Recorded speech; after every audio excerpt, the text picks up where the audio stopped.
एकदा एकः दुष्टः राजा आसीत्। सः वामनेत्रेण काणः। तस्य सभायां चित्रसेनः नाम कश्चन कुशलः चित्रकारः आसीत्।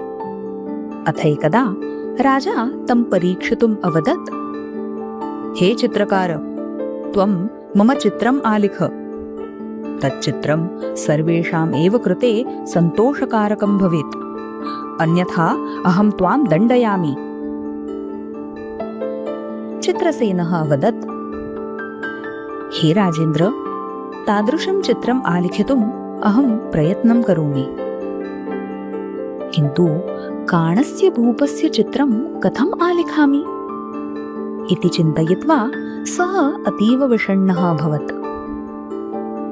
चित्रसेनः अचिन्तयत्, यदि नृपस्य वास्तवं चित्रम् आलिखामि तर्हि चित्रे स्वनेत्रं काणं दृष्ट्वा सः मह्यं क्रुध्येत्, मां च दण्डयेत्।